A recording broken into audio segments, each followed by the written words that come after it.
With it being National Principals Month, I want to take this moment to give a shout out to all of our principals in the Creighton School District. We have truly amazing and gifted leaders, and we greatly appreciate all the hard work, dedication, and effort that they put into helping to improve student outcomes for the students that we serve in the Creighton community. We are also going to showcase a few of our principal leaders. So we have some folks that are actually brand new this year. Some of them aren't new to the school district, but they're new to the principal's role. And so thank you for joining us as we celebrate those new leaders. So we're celebrating Principal Appreciation Month, and we've got Josh Briese with us today because you are one of our first-year principals in the district. But beyond that, I've had the great pleasure to work with you for over a decade now. I know you've been with Creighton for a long time. Yeah. The principal role's new, but Creighton's not new. No, yeah. So tell us a little bit about your background, experience, your time here in Creighton, and Sure. maybe just a few personal things. Sure. Well, first, thanks for having me.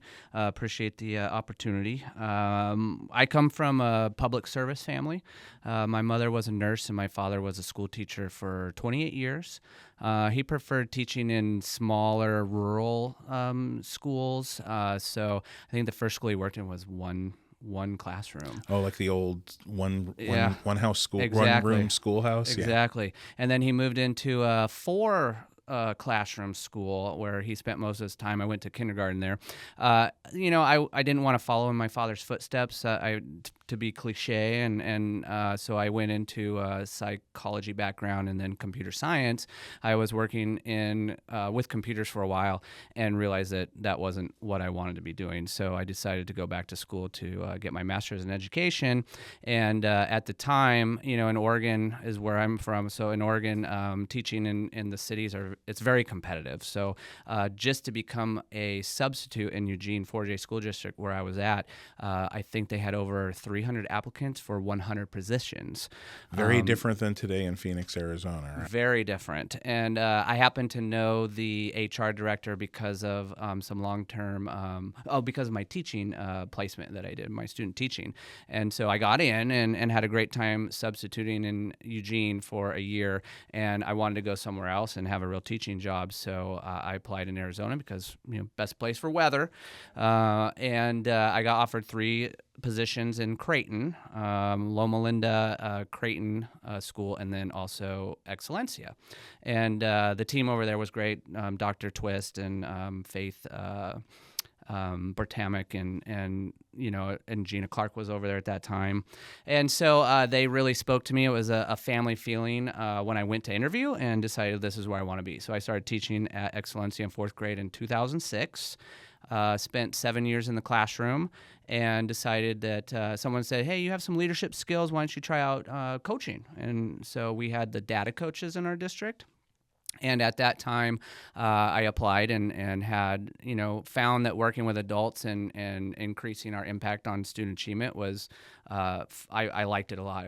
It was fun and enjoyed that. So we decided to continue that route and led me to assistant principal at Loma Linda for 7 years, and now we're first-year principal. That's really, really cool. And actually, I'm sure that background working with student data with your team at Excellencia is helping now that you're in a principal role. And as a district, we kind of have a movement to dig in on that data more deeply.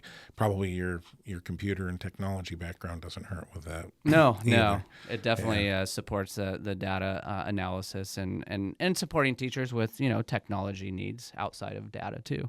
Well, and one of the things I remember from the time that we've worked together is I was thinking when we kind of said, hey, Josh, guess what? We've selected you for Loma Linda principal.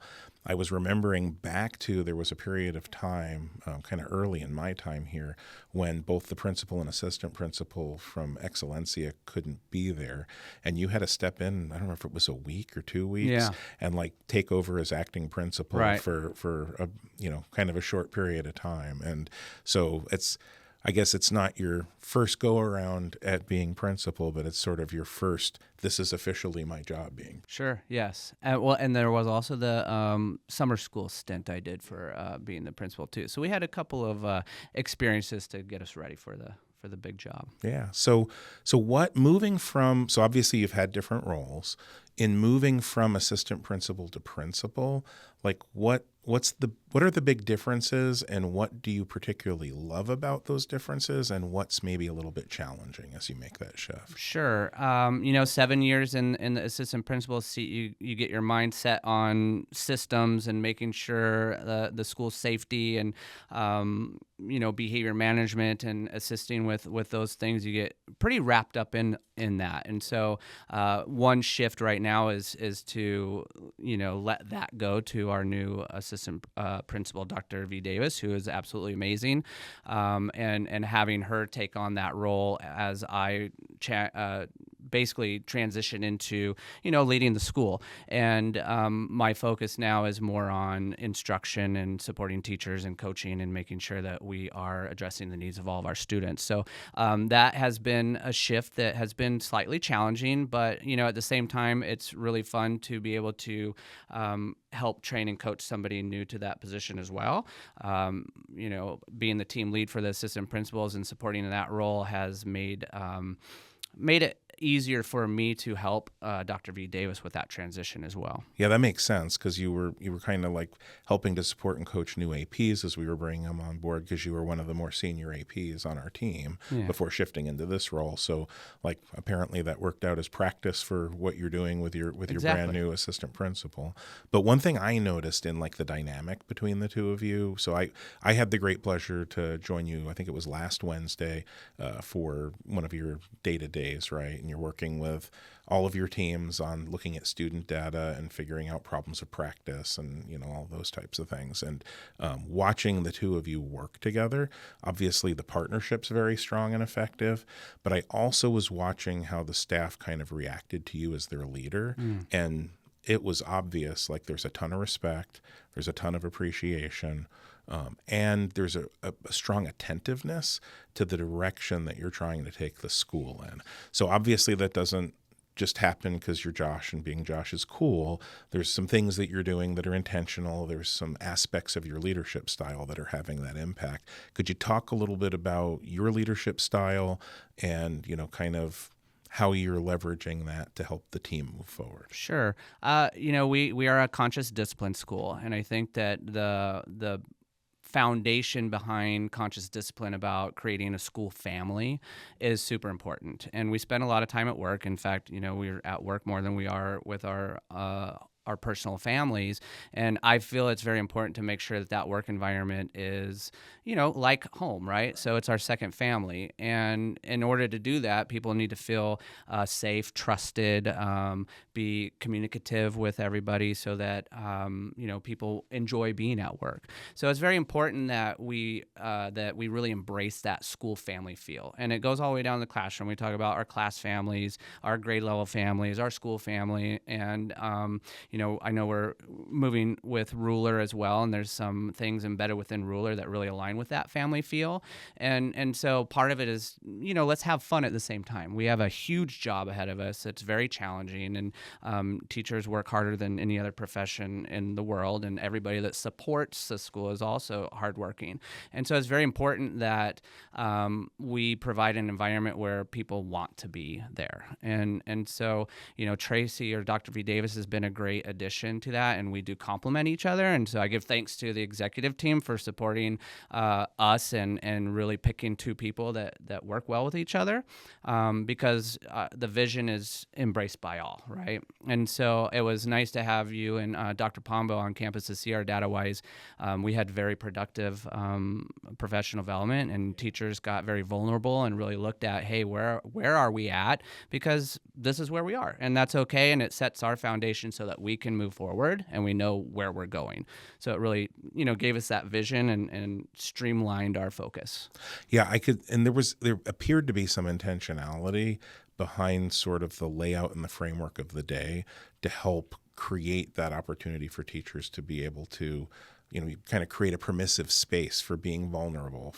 I think you even, I don't recall the exact words, but I remember you kind of giving a little talk about, hey, like we need to be vulnerable here. We're not looking to assess blame or look for failure. We're just trying to really, dig into how can we improve our practice to benefit our students and improve our outcomes. And Right. you could tell, and it doesn't happen in like one session like that, right? Like some of it has to do with the work that you've done with the team over the course of the beginning of this year. Sure. And, creating and engendering that sense and that feeling on the campus. The feeling tone's just amazing. Sure. Thank you. And so like we could tell, Dr. Pombo and I sitting with a team of your teachers, like they were just so engaged and they were so ready and willing to be vulnerable and felt strongly supported by you and Dr. V. Davis. So that's like an amazing place to be. One of the other things that I noticed, through that process was we kind of had a follow-up earlier this week where you were kind of dealing with some challenges around having some teachers that are out on an extended leave, right? And then you were going back to check with the team to see what solutions might be, and you discovered something really cool. So would you, without getting into too much specifics, would you mind sharing a little bit about that? We talked about how we're going to support our families with parent-teacher conferences coming up, and we had put some things in place and discussed some outcomes that would be supportive for the families. And when I reached out to the teachers to pass along the idea, they had informed me that they had already taken care of all of it. And not only had they taken care of all of it, but it was even better than what we had planned.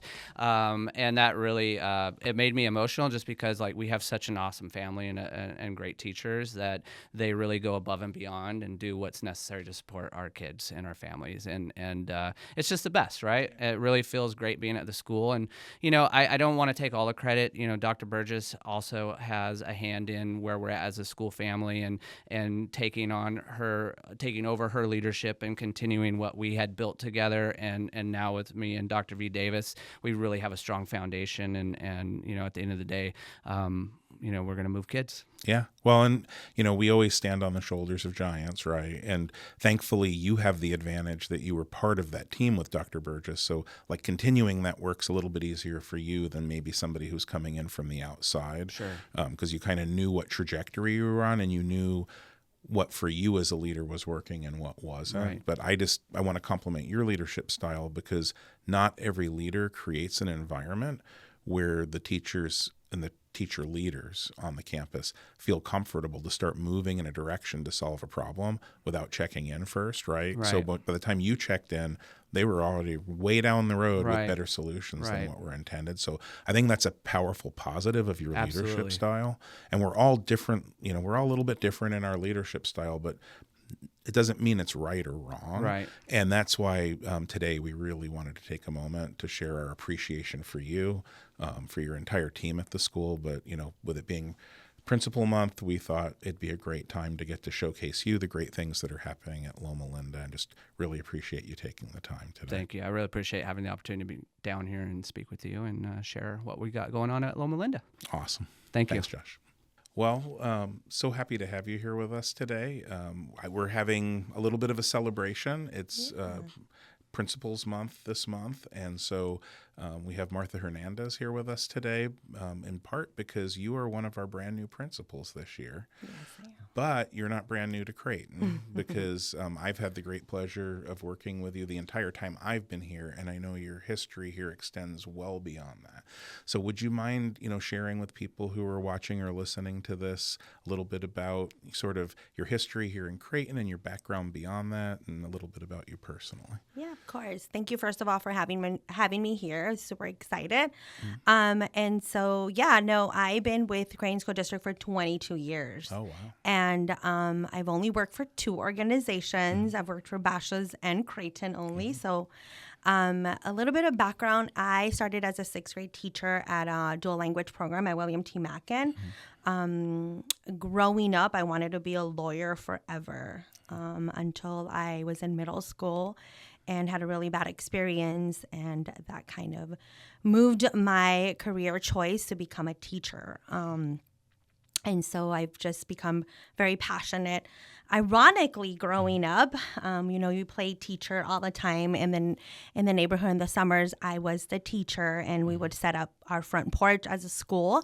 And growing up, I went to Phoenix Elementary School District, and I had this beautiful Puerto Rican teacher who was Miss Hernandez. And ironically, I ended up being Miss Hernandez and a teacher. So that is just a funny fact and That's funny very story. cool. Yeah. That's awesome. And after being 8 years in the classroom, I followed very similar steps to Josh Briese. We both became student data coaches at the same time. During that time, we had instructional coaches and data coaches. It was a very intense but also transformational position to have in the district at that time, because you did run a lot of the data, the assessments, a lot of instruction of like what happens after students take assessments, a lot of the reteach and enrich. So it really built my instructional knowledge of standards and instruction. Right. Yeah. After being in that position for about 7 years, I moved forward with my passion, which is curriculum and instruction. And I was there for 6 years in the department, overseeing a various number of subjects, from science to gifted education. Very, very cool. Yeah, and I know while you were in that role, I got to experience firsthand like just the amazing gift you have and the breadth and depth of knowledge you have around curriculum and instruction. Like I was always impressed when there would be conversations around like specific learning challenges and just everything you could bring to bear, your knowledge about everything from dual language learning to special areas to gifted instruction, and you filled a role that kind of had sort of a broad-ranging impact. Yeah. A little bit of everything, yeah. Yeah. So Thank you. could you share a little bit about how being in that role and having that broad exposure, how that might have had an impact on your leadership style now that you're in the principal's role? Yeah, it's I've been reflecting a lot on that question. Funny that you ask, because sometimes like the traditional pathway of a principal is to go from an instructional coach to an assistant principal and then a principal. I think one of my hardest challenges as I had moved forward in applying for a principal position, one of the challenges was getting an offer for a principal, because not having the assistant principal position or the experience is a red flag. Yeah. Right. And so it was one of the things that I had to learn through the interview process of like, let's talk about the elephant in the room. And that really helped me prepare and talk about, the other experiences that I had, and being an instructional coach and being the right hand at a very boutique school, William T. Mackin, which is a really small school, and we had no assistant principal. So I did do a lot of informal work. But as I reflect back, I think with the new generation of students and where we're moving forward, and I'm not saying that this wasn't expected before or previous years, but being an instructional leader and being a principal is very important. Yeah. You don't need to know it all to the depth, but you need to know a little bit of everything. Yeah. And so, your teachers look at you as the instructional leader and that transformational leader. And so coming from the curriculum and instruction department with a wide perspective of like where we are moving and that vision and mission, and understanding all the work that has gone behind the scenes, and I lived it and I worked it and I was part of that. I think now being part of a building has helped me see the picture and like understanding more of like why things are moving the way they are, why things sometimes take a little longer, being a little bit more patient. And so it's a conversation that I have a lot with my husband Saul. He's also part of Creighton. Although he doesn't work here, but but he always shows up, right? As do both of your sons. So you've got like the best volunteer crew that we've benefited from over the years. Thank you. Yeah. And so, I just think having that perspective has really helped me be patient and just really be grounded on those, especially with our SOFG goals, and just be grounded on like where helped me with my pathway and my journey. Yeah, you mentioned sort of like your pathway and journey is a little different, right? Yeah. Like very often the pathway in a school district is, as you said, assistant principal, and then you come over to the district office, right? And you kind of took a different pathway where you're transitioning from the district office to a school. Yeah. But there's a little bit more complexity to it than that, because you mentioned being a transformational leader, and you really didn't have much of a choice other than to be a transformational leader, because in addition to taking that alternate pathway, you also ended up with a school that's kind of come out of the ground recently. Years ago, we had to tear down Larry C. Kennedy School because it had become unsafe, and thanks to our voters in the community, they approved our bond to be able to rebuild the school. And now we have this amazing new school with a sort of a unique outlook and focus, some very unique architecture. But that also creates a set of unique challenges for a transformational leader. So could you share a little bit about what that's like, kind of, taking the school that you don't have an established like sort of culture and community that you're building off of, but you're actually starting that from the very beginning? Yeah, no, I think it's been, with coming in with the experience of being at a site and at district level, and kind of like, stepping back and making observations of like, I'm going to be an observer this year. So you're not going in there making a lot of changes, leadership 101, Right. Really, being careful of like what's been established. I think that was going to be my approach, but because Larry C. Kennedy is so new, there's so many things that need to be established. Right. Community, partnerships, building a culture, building leadership within, because being such a brand new school, we also have the advantage and the la suerte, or the luck of having so many brand new teachers, where everybody is so open to learning, and we're in it together. Right. And so when it comes to planning events, we're just about to plan our fall carnival event. I mean, we had about 6 teachers, and we're 15 teachers total, right? So a little bit more than a little bit less than half of the teachers want to be part of that event and that planning. And so I think it's been more of like moving slower to really be focused on what is your vision and mission. So when I think about being a transformational leader, it's really being focused on like and leading the pathway of like, what is our vision to be a sustainable school and an outdoor learning, and how do we continue with that vision and mission that came from the community, but also not lose sight on our academics, right? And so I think it's really building leadership within, really looking at everyone's strengths. And so I'm a really true believer of strength-based. And so, like, what are your strengths? And how can we bring those strengths together to really build that democratic, program or establishment, so there can be a sustainable system. So whether, I'm there or Ms. Johnson, who is my right hand assistant principal, it can continue to run. Yeah, so you mentioned Miss Johnson. So there's another sort of unique element of the leadership team at Larry C. Kennedy, because the two of you, that was sort of a reunion, right? Because if I remember correctly, you were both together at William T. Mackin years ago.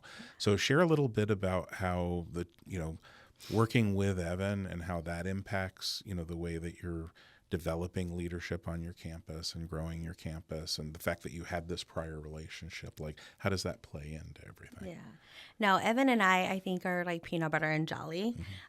We, funny analogy, right? But I was her instructional coach at William T. Mackin, and I saw leadership in her right away. And so, that saying where that person who taps on your shoulder and just, brings that insight of, I'm always going to be a teacher. But then you have that person, you're like, oh, like me? Like, are you sure? I don't know if I can do that. And so I truly believe I was that person for her. And I kept like pushing her and encouraging her.